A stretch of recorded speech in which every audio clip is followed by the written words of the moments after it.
As Carolyn O'Brien left the psychic's table, the woman grabbed her wrist. "I see you cheering. I did it."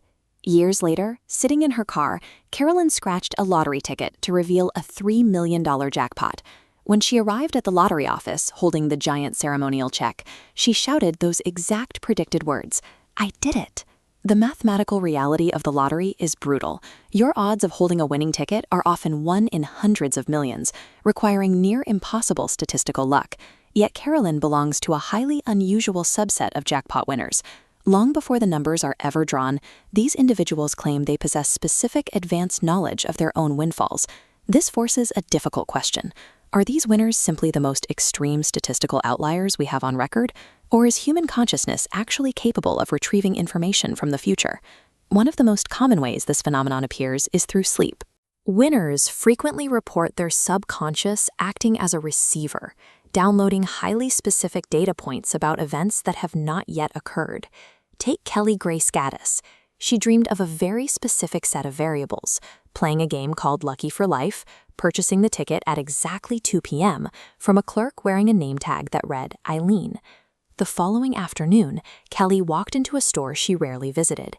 She found Eileen working the counter right at 2 p.m., purchased the Lucky for Life ticket, and secured an annual payout of $52,000 for the rest of her life.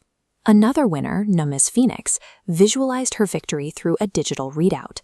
While asleep, she saw a lottery scanner display the exact phrase, "Take to lottery office 50K, a highly specific machine prompt that perfectly mirrored the actual $50,000 Powerball price she won 3 years later at that exact store.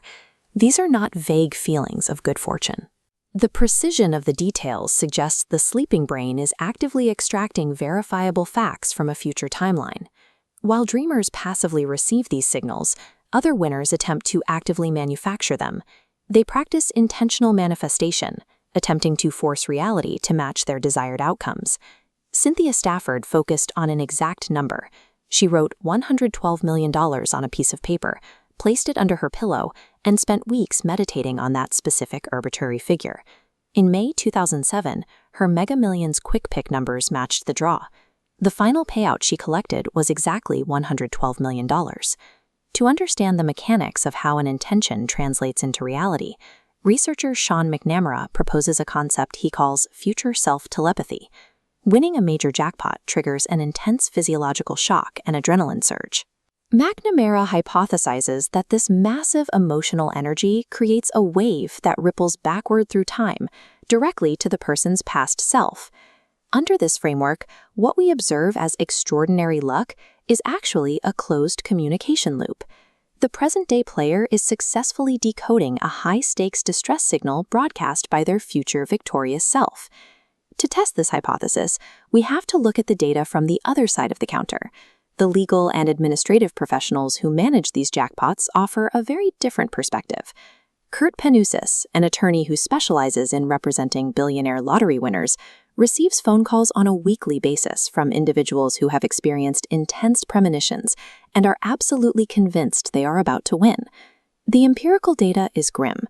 Panusis notes that out of all the people who call him with absolute certainty about their impending wealth, none of them actually secure the jackpot.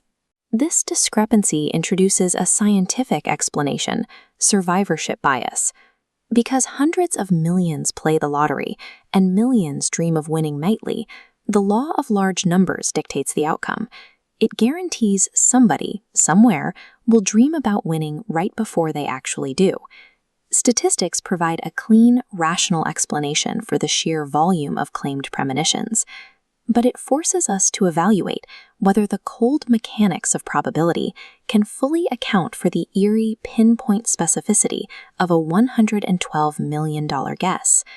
Survivorship bias explains the broad volume of reported premonitions, but it struggles to account for exact details.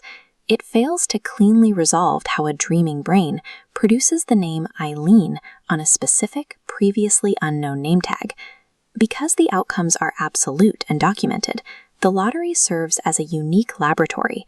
It provides verifiable testing grounds for the outer limits of human intuition.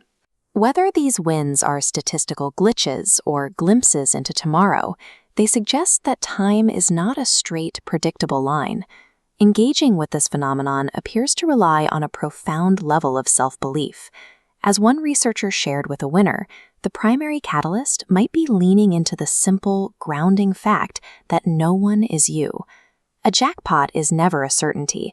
However, the documented experiences of these winners suggest that reality may be more malleable and interconnected than cold mathematics suggests.